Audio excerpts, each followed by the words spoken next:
शादी के कुछ दिन बाद ही मैं दूसरे देश वापस आ गया। कुछ महीने बाद मैंने अपनी पत्नी को भी अपने पास बुला लिया और वो आते ही बेहोश हो गई। मैं डॉक्टर के पास ले गया और जो डॉक्टर ने बताया उसे सुनकर मेरे होश उड़ गए, क्योंकि दोस्तों, इस कहानी का उद्देश्य किसी को परेशान करना नहीं है, किसी का दिल दुखाना नहीं है, बल्कि आपको जागरूक करना है, आपको सचेत करना है। यदि किसी के साथ कहीं भी ऐसा हो रहा है तो उसे मौका पाकर या तो पुलिस के पास जाना चाहिए या फिर वहां से निकलकर सुरक्षित जगह जाना चाहिए। एयरपोर्ट पर लाउंज के बाहर खड़ी मेरी पत्नी मुझे हाथ हिलाकर बाय कर रही थी। उसकी आंखों में आंसू की नमी को मैं बहुत दूर से भी महसूस कर रहा था। इस वक्त ने मुझे भी उदास किया। मेरी नई नवेली दुल्हन के हाथों की मेहंदी भी नहीं उतरी थी और मैं उसे छोड़कर दूसरे देश जा रहा था। उसकी आंखों के आंसू ने मुझे बेचैन कर दिया था। मेरे लिए आज पहली बार एक कदम उठाना बहुत मुश्किल हो रहा था। मैं पहले भी कई बार अपने घर वालों से दूर होकर प्रदेश गया था, लेकिन ये पहली बार था जब मैं अपना दिल यहीं छोड़कर जा रहा था और इसकी वजह से मेरी मोहब्बत और मेरी नई नवेली दुल्हन उदास थी। एक पल के लिए तो दिल करता कि सब कुछ छोड़कर वापस लौट जाऊं और अपनी प्यारी सी पत्नी को गले से लगा लूं और कभी उसका साथ ना छोड़ूं, जो मेरी जुदाई का सोचकर ही परेशान हो रही थी। लेकिन दूसरे ही लम्हे अपनी विधवा माँ और बिन ब्याही बहन का ख्याल आ जाता था। एक छोटा भाई साथ था जिसका सपना इंजीनियर बनना था। वो भी 19 साल का था और बहन राखी जिसकी उम्र 20 साल के करीब हो रही थी। उसकी शादी का फर्ज पूरा करना था। कम उम्र से ही अपने घर की जिम्मेदारियां उठा रहा था और शादी के बाद मेरे लिए पहले मेरे घर की जिम्मेदारियां ऊपर थी। इसलिए मैंने अपने जज्बात का गला घोंट देते हुए अपनी पत्नी सावित्री को छोड़कर परदेश चला गया था। मैं नहीं चाहता था कि शादी के 7वें दिन ही मैं उसे छोड़कर परदेश चला जाऊं।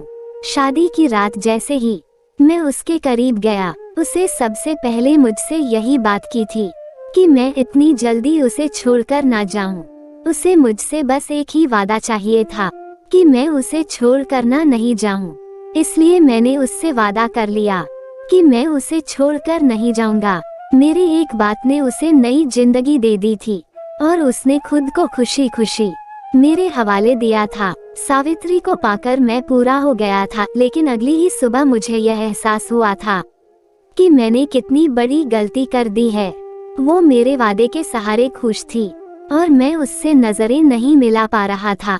मैं जानता था कि मैं इस वादे को पूरा नहीं कर पाऊंगा।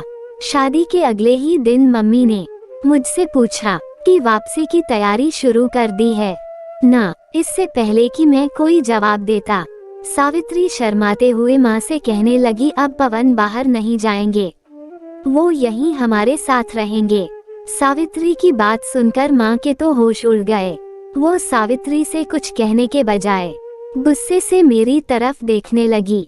तेरी शादी को एक दिन नहीं हुआ और तू पत्नी के पल्लू में छुपकर बैठने का इरादा कर रहा है, इसलिए मैं तेरी शादी नहीं करना चाहती थी। अभी घर में एक जवान बहन मौजूद है और तुझे अपनी बीवी का पल्लू ही नहीं छोड़ा जा रहा। माँ की बातों में ऐसी चुभन थी कि मैंने शर्म से सिर झुका लिया और माँ से कहने लगा कि ऐसी कोई बात नहीं है। माँ की बात पर सावित्री के चेहरे का रंग बदल गया। उसने भी मेरी तरफ देखा और मैं उससे नजरें चुराने लगा। मैंने बात को संभालने के लिए से कहा कि मैं वापसी की तैयारी कर रहा हूँ और इसी हफ्ते मेरी फ्लाइट है। मेरी बात सुनकर माँ कहने लगी कि अपनी बीवी की बातों में आने से पहले एक नजर अपनी माँ पर डाल देना, ताकि तुझे एहसास हो कि मैंने किस तरह तुझे ऊंचाई तक पहुँचाया है। अब तुझे अपना पहले फर्ज निभाना है। मैंने सर झुकाकर माँ को शांत कर दिया, लेकिन सावित्री उठकर कमरे से चली गई। माँ ने भी कमरे में जाती हुई सावित्री को देखा। मैं उसके पीछे एक कमरे में जाना चाहता था, लेकिन जानता था कि मेरी यह कदम मेरी माँ को कितनी चुभेगी, इसलिए खामोशी से माँ के कदमों में बैठा रहा। माँ ये जानकर बेफिक्र हो गई थी कि मैं वापस जा रहा हूँ। वो मोहब्बत से मुझे कहने लगी पवन पुत्र, अब तो जाकर जल्दी जल्दी पैसे भेजना, ताकि मैं तेरी बहन की शादी की तैयारियां शुरू कर दूं। मैं माँ के पांव दबाता रहा और उनकी हर बात के जवाब में सर हिलाता रहा। वो मुझे और भी बहुत कुछ कह रही थी, मगर मेरा सारा ध्यान सावित्री पे अटका हुआ था। थोड़ी देर में माँ को नींद लग गई तो मैं तुरंत वापस दबे पांव अपने कमरे में चला आया और ये देखकर मेरा दिल तड़प गया कि सावित्री टेबल से टेक लगाए फर्श पर बैठी घुटनों में मुंह छिपाए रो रही है। तो आखिर करीब जाकर जैसे ही मैंने उसके कंधे पर हाथ रखा तो उसने तड़पकर मेरा हाथ झटक दिया। उसकी आंखों में मेरे लिए बहुत ही गुस्सा था। वो कह रही थी, आपने रात मुझसे झूठा वादा क्यों किया? मैं उसे समझाना चाहता था, मनाना चाहता था, लेकिन वह पूरी तरह टूटी हुई थी। मैंने कुछ कहे बिना ही उसे अपनी बाहों में ले लिया और प्यार से उसके बालों में हाथ फेरता रहा। थोड़ी देर तो वो नाराज रही और गुस्सा करती रही, लेकिन फिर हार गई और मेरे ही कंधे पर सर रखकर रोने लगी। वो कह रही थी कि वह मेरे बिना एक पल भी नहीं रह सकती और मैं उसे समझा रहा था कि बस कुछ वक्त की दूरी है और फिर हमेशा के लिए मैं उसे अपने पास बुला लूंगा। आने वाले कुछ दिन बहुत ही मुश्किल से गुजरे थे। वो सुबह से लेकर शाम तक छुप छुप कर आंसू बहाती रही और माँ उसकी सुर्ख आंखों को देखते हुए मुझे बातें सुनाने लगती। माँ को डर था कि कहीं सावित्री के आंसू मेरा इरादा ना बदल दें। वैसे भी मेरी और सावित्री की पसंद की शादी थी और माँ को यही डर था कि अपनी प्यार की खातिर कहीं मैं अपनी परदेश की नौकरी ना छोड़ दूं। 7 दिन बहुत जल्दी निकल गए थे और वह वक्त आ गया था जब मैं सावित्री को बाई कहकर जहाज पर सवार हो गया था। मैंने उससे वादा कर लिया था कि मैं रोज उसे फोन करूंगा और कुछ वक्त बाद ही उसे अपने पास बुला लूंगा। सावित्री ने मुझसे बहुत सारे वादे लिए थे और बहुत सारे वादों के बदले मुझे जाने दिया था। जहाज आसमान की ऊंचाई पर पहुंच रहा था। मैं सोच रहा था कि हम परदेश में रहने वालों की भी क्या जिंदगी है, अपने घर, माँ और बीवी बच्चों से दूर। हम सिर्फ पैसा कमाने की मशीन बन जाते हैं। सावित्री मेरी क्लास में थी और हम दोनों ने 10वीं तक का सफर एक साथ तय किया था। हालात ने मुझे आगे पढ़ने की नहीं दिया और मैं छोटी मोटी नौकरियां करने लगा और फिर परदेश चला गया। कुछ साल तक मेरा सावित्री का बात करना पूरी तरह खत्म हो गया, लेकिन इस समय जब मैं लौट कर आया तो अचानक ही मेरी सावित्री से मुलाकात हो गई। मोहब्बत की वो आग जो आज तक मेरे सीने में जल रही थी, उसकी तपिश सावित्री के दिल में भी थी। मैंने तुरंत ही सावित्री से शादी का फैसला कर लिया और मैं जाने से पहले ही सावित्री से शादी करना चाहता था। माँ मेरी शादी करने के लिए राजी नहीं थी। वह चाहती थी कि पहले मैं अपनी सभी जिम्मेदारियां पूरी करूं और फिर वो शादी अपनी पसंद से करवा देंगी, लेकिन मेरी जिद के आगे वो हार गई और इस शर्त के साथ मेरी शादी करवा दी कि मैं अपनी सभी जिम्मेदारियों को पूरी तरह निभाऊंगा। इसी वादे को रखते हुए सावित्री को छोड़कर दूसरे देश चला गया, लेकिन मैंने खुद से वादा किया था कि मैं जल्द ही सावित्री को अपने पास बुला लूंगा। मेरे लिए भी उसके बगैर रहना मुश्किल था। सावित्री के ख्यालों में गुमसुम मैं कनाडा पहुंच गया था। यहाँ पर एक छोटे से अपार्टमेंट में अपने दोस्त के साथ रहता था जो मेरे साथ ही नौकरी करता था। मैं वापस आया तो अपने दोस्त अमन का उतरा हुआ चेहरा देखकर मैं परेशान हो गया। अमन इस परदेश में मेरा वह दोस्त था जिसके साथ मैं अपना हर बात शेयर कर लिया करता था। वो भी मेरे अपने देश से था और वह शायद शादीशुदा एक बच्ची का बाप था। मुझे देखते ही अमन मेरे सीने से लगा और रोने लगा। उसके आंसू मुझे एकदम परेशान कर गए, लेकिन वो बिना कुछ कहे रोए जा रहा था। काफी देर तक रोते रहने के बाद जब उसका दर्द कुछ कम हुआ तो उसने मुझे ऐसी बातें बताई कि मैं हैरान रह गया। अमन की पत्नी जो कि अपने देश में थी, अमन के पास ना होने से किसी और के इश्क में पड़ गई थी और अपनी 6 माह की बच्ची को छोड़कर अपने आशिक के साथ भाग गई थी। अमन को सुबह ही उसके घर वालों ने खबर दी थी और वह ये सदमा बर्दाश्त नहीं कर पाया था क्योंकि वो अपनी बीवी राशि से बहुत प्यार करता था। किसी आदमी के लिए ये बात बर्दाश्त करना बहुत ही मुश्किल होता है कि उसकी पत्नी किसी दूसरे आदमी के साथ भाग जाए। मैं तो खुद अमन की मोहब्बत का गवाह था। वो अक्सर रात में उठकर अपनी पत्नी की तस्वीर देखता और उसे सीने से लगाकर कहता है कि अपनी पत्नी को सुकून भरी जिंदगी देने के लिए वो ये वनवास काट रहा है। उसी पत्नी ने अमन को छोड़कर किसी दूसरे इंसान को चुन लिया था। मैं अमन को संभालने की कोशिश कर रहा था, लेकिन उसके लिए तो जैसे सब कुछ खत्म हो गया था। आने वाले दिन को खूबसूरत बनाने के लिए उसने आज तक जितनी दिक्कत सही थी वो सब बेकार चली गई थी। अमन की हालत ने मुझे बहुत दुखी कर दिया था और बार बार सावित्री का चेहरा मेरी आंखों में आ रहा था। मैं भी अपनी बीवी को अकेले छोड़ आया था। रात को मैं सोने लगता तो सारा वक्त सावित्री के बारे में सोचता रहा। तब मेरी आंख लग गई, मुझे पता नहीं चला, और सुबह मेरी आंख खुली तो एक खतरनाक घटना सामने था। हम 10वीं मंजिल पर रहते थे और अमन ने एक कमरे की खिड़की से छलांग मारकर खुदकुशी कर ली थी। मैं तेजी से भागता हुआ नीचे पहुंचा था, लेकिन तब तक अमन का शरीर ठंडा पड़ चुका था। वही इस दुनिया की कैद से आजाद हो गया था और अपनी सभी तकलीफों से मुक्त हो गया था। अमन की मौत ने मेरे अंदर एक तूफान ला दिया था। उसकी और मेरी जिंदगी कुछ ज्यादा अलग नहीं थी। मैं भी अपनी पत्नी को तन्हा छोड़कर आया था और वो भी मेरी वजह से अपने जज्बात को मारने पर मजबूर थी। अमन की बॉडी को इंडिया वापस भेजने के बाद मैंने तुरंत ही अपने घर फोन मिलाया। मुझे यहाँ आए 3 दिन बीत चुके थे और अमन की वजह से मैं घर फोन भी नहीं कर सका था। मैं सावित्री से बात करना चाहता था, लेकिन माँ ने बताया कि सावित्री अपने मायके रहने चली गई है। उसका यहाँ दिल नहीं लग रहा था। माँ से बात करते हुए मैंने सोचा कि मैं सावित्री के नंबर पर फोन कर लूंगा, लेकिन जब मैं फोन रखने लगा तब माँ ने मुझसे कहा, उसे फोन मत करना। माँ की बात सुनकर मैं हैरान रह गया। वो बोली कि कुछ दिन उसे अकेला ही छोड़ दो ताकि उसे तुम्हारे बिना रहने की आदत हो जाए। अगर तुम इस तरह बार बार फोन करोगे तो उसे तुम्हारे बिना रहने की आदत नहीं होगी और ना ही तुम्हारा गुजारा चलेगा। माँ शायद ठीक ही कह रही थी, इसलिए मैंने सावित्री को फोन करने का मन बदल दिया और उसे अपने पास बुलवाने की कोशिश करने लगा। कुछ कागजी कार्रवाई पूरी होनी थी और कुछ पैसे चाहिए थे। उसके बाद वह भी मेरे साथ चली आती। मैं दिल लगाकर दिन रात काम कर रहा था। मुझे जल्द से जल्द टिकट के पैसे जमा करने थे। मैंने खुद से सावित्री को कोई फोन नहीं किया और उसका भी कोई फोन नहीं आया था। शायद वो मुझसे नाराज थी और बात नहीं करना चाहती थी। मैंने सोच लिया था कि मैं एक ही बार उसे फोन करूंगा और अपने पास आने की खुशखबरी सुनाऊंगा। 15 दिन में ही मैं खुद से किया हुआ वादा भूलकर दोबारा से सावित्री के नंबर पर फोन मिला रहा था।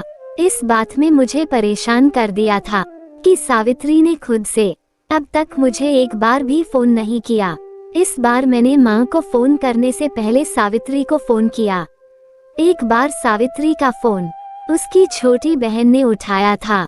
वो कह रही थी कि सावित्री कहीं बाहर गई हुई है। मैं दोबारा से बात करने के लिए बेचैन था, इसलिए मैंने सावित्री की छोटी बहन से पूछा कि वो कब तक लौटेगी, मगर उसकी बहन ने कहा कि वो अर्जुन भाई के साथ गई हुई है और उसे नहीं मालूम कि वो कब लौटेंगे। अर्जुन सावित्री के पड़ोसी का बेटा था और वह मुझे एक आंख नहीं भाता था। वो भी मेरी सावित्री के साथ स्कूल में पढ़ता था और उसके दिल में भी सावित्री के लिए खास जज्बात थे जिनसे मैं वाकिफ था। वो अर्जुन ही था जिसकी वजह से मैंने जल्दी शादी का फैसला किया था, क्योंकि मुझे डर था कि अर्जुन कहीं सावित्री के लिए रिश्ता ना भेज दे। सावित्री उसके साथ कहाँ और क्यों गई थी, मेरे अंदर अजीब सी बेचैनी पैदा हो गई थी। मैंने माँ को फोन मिलाया तो माँ गुस्से में कहने लगी कि तेरी पत्नी तो मायके जाकर बैठ गई है, उसे पलट कर आने का ख्याल ही नहीं। मैंने माँ से कहा कि आप उसे फोन करके वापस बुला लीजिए, लेकिन माँ ने हाथ खड़े कर लिए और कहने लगी, तेरे ना होने पर मैं उसे कुछ नहीं कहती। कल को तू कहेगा कि तेरे पीछे मैंने तेरी पत्नी पर जुल्म किया है। कुछ देर माँ और भाई बहन की तबीयत पूछने के बाद मैंने फोन रखा और सावित्री को एक मैसेज छोड़ दिया कि वो आज शाम ही मेरे घर वापस लौट जाएं और अपना मोबाइल बंद कर दिया। मैं फिलहाल सावित्री से कोई बात नहीं करना चाहता था, क्योंकि मेरे अंदर गुस्सा जन्म ले चुका था। मेरे ना होने पर वो कैसे अपने पड़ोसी के साथ घूम रही थी और मैं उसे अपने पास बुलवाने के लिए परेशान था। शाम के वक्त सावित्री का फोन आया तो मैं उससे अच्छी तरह बात नहीं कर पाया। मैंने पहला सवाल यही पूछा कि वो अर्जुन के साथ कहाँ गई थी।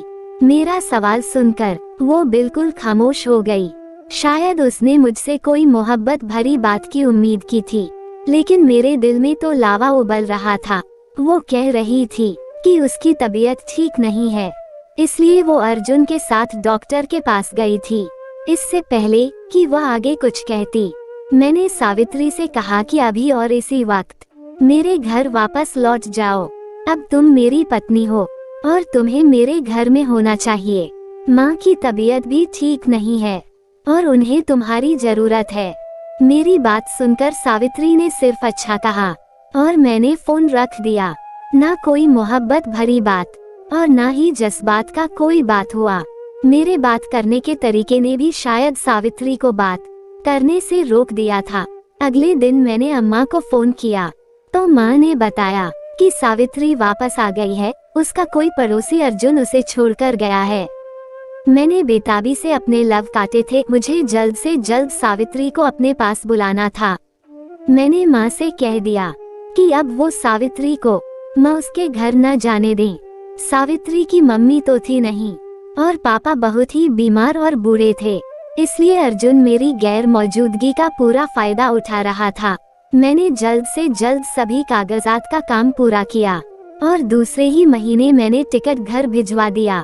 माँ का तुरंत ही फोन आ गया था और मुझे बुरा भला कह रही थी कि तुझे गए 2 महीने भी नहीं हुए और तूने कैसे अपनी पत्नी को बाहर बुला लिया।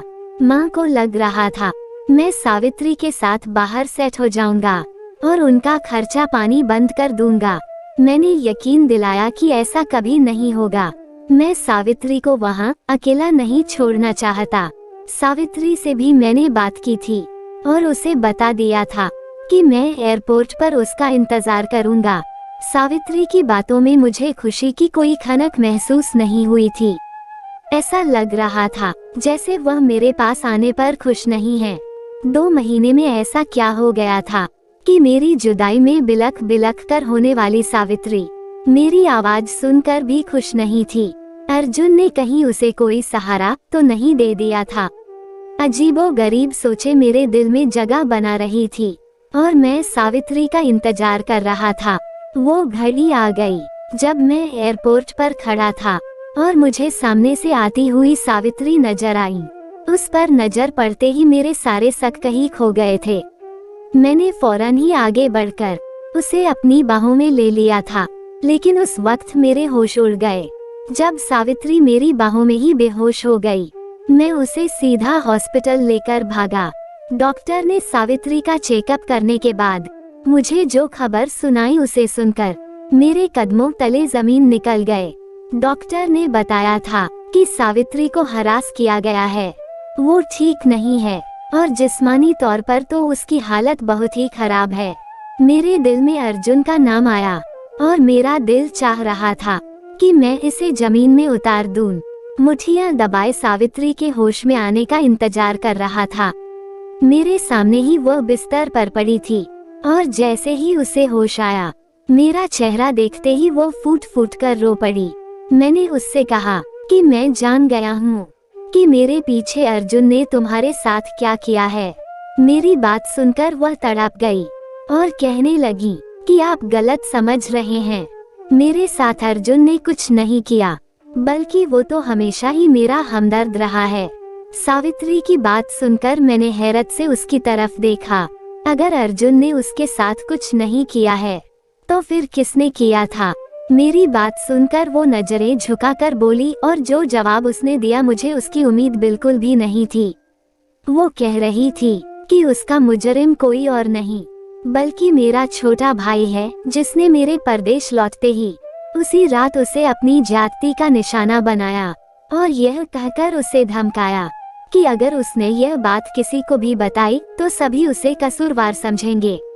और जबरदस्ती उसने कुछ वीडियोस भी बना दी थी ताकि वह फिर से मुझे निशाना बना सके। उसके डर की वजह से ही सावित्री वापस अपने मायके लौट गई थी और वहीं रह रही थी। उसकी तबीयत भी बहुत ज्यादा खराब हो गई थी। अर्जुन उसे डॉक्टर के पास ले गया। वो बहुत हिम्मत करके उस शाम मुझे यही बात बताना चाहती थी, लेकिन मेरे बात करने के तरीके को सुनकर उसने हिम्मत तोड़ दी। उसे यकीन हो गया था कि अगर वो मेरे छोटे भाई पर इल्जाम लगाती तो मेरी माँ समेत मैं भी उसे कसूरवार ठहरता, क्योंकि मेरा छोटा भाई बहुत ही मासूम था। मेरे कहने पर वो मेरे घर वापस तो आ गई थी, लेकिन मेरे छोटे भाई ने हर रात उसे जाति का निशाना बनाना शुरू कर दिया था। उसको लगा था कि मैं तो इतनी जल्दी लौटकर वापस नहीं आऊंगा और वो इसी तरह मेरी पत्नी को धमकाकर अपनी ख्वाहिश को पूरा करता रहेगा। सावित्री कह रही थी कि उसकी की दोस्ती बहुत ही गलत लड़कों से हो चुकी है और वो हर वक्त मेरे भेजे हुए लैपटॉप पर गलत वीडियोस देखता है और इसलिए उसके अंदर ये हिम्मत पैदा हो गई है। सावित्री का हाल बहुत ही खराब था। उसे हरास करने वाला कोई और नहीं बल्कि मेरा अपना भाई था, जिसके अच्छे दिन के लिए मैं ये बनवास काट रहा था। मैंने सावित्री से पूछा कि तुमने ये बात मुझे पहले क्यों नहीं बताई। सावित्री ने जो निगाह मेरे चेहरे पर डाली तो मुझे एहसास हो गया कि मैंने उसे मौका ही कब दिया था कि वो कोई अपनी तकलीफ मुझे बताती। डॉक्टर ने कुछ दवाइयाँ देकर सावित्री को मेरे साथ भेज दिया था। वो मेरे कंधे पर सिर रखकर आंसू बहा रही थी और मैं अपने ही भाई के हाथों बर्बाद हो चुका था। मैं अपने बहन भाइयों को अपनी जिम्मेदारी समझता था और उनका पेट पालने और उनके फ्यूचर के लिए परदेश आया था, लेकिन मुझे बिल्कुल भी अंदाजा नहीं था कि मेरा भाई इतने गलत रास्ते पर चल निकला है। मुझे सावित्री से कोई गिला नहीं था, बल्कि मैं तो उसका मुजरिम था कि मैंने उसे खुद से इतना दूर कर दिया था कि वो इतने बड़े बात के बारे में भी मुझे ना बता सकी। मैं अपनी माँ की लापरवाही पर बहुत गुस्सा था। वो हमेशा दूसरों के घरों में नजर रखती थी और अपने ही घर की चारदीवारी से बेफिक्र थी। मैं सावित्री का इलाज करवा रहा था। मैंने माँ को जब छोटे भाई की घिनौनी हकीकत के बारे में बताया तो वो मुझे ही बुरा भला कहने लगी कि मेरी बीवी ने मेरे पास आते ही मेरे कान भर दिए हैं और मैं उसकी बातों में आकर अपने ही सगे भाई पर इल्जाम लगा रहा हूँ। मैं जान गया था कि माँ कभी मेरी किसी बात का यकीन नहीं करेगी और न ही वह सावित्री को बेकसूर समझेंगी। इसलिए मैंने घर पैसे भिजवाने शुरू कर दिए थे, लेकिन अब मैं अपने घर फोन नहीं करता था। वैसे भी मेरी माँ को मुझसे कहीं ज्यादा पैसों की जरूरत थी और हमेशा ही मुझे जबरदस्ती परदेश भेजा करती थी ताकि मैं उन्हें अच्छे पैसे कमाकर भेज सकूं। मैंने सावित्री के साथ परदेश में एक नई जिंदगी शुरू कर दी थी। मेरे सभी परदेसी भाइयों से विनती करता हूँ कि अपनी पत्नियों को अपने घर वालों के ऊपर छोड़कर परदेश न लौटा करें। पति पत्नी दोनों ही एक दूसरे के बिना अधूरे हैं। अगर आप अपने साथ पत्नी को परदेश नहीं ले जा सकते तो खुद भी ना जाए, लेकिन पत्नी का साथ न छोड़े, क्योंकि वो आपके लिए अपना घर छोड़कर आती है और फिर जमाना उसे अकेला करके रख देता है। दोस्तों, अगर आपको कहानी अच्छी लगी तो कमेंट जरूर करना, वीडियो को लाइक और चैनल को सब्सक्राइब करें। कहानी सुनने के लिए बहुत बहुत धन्यवाद।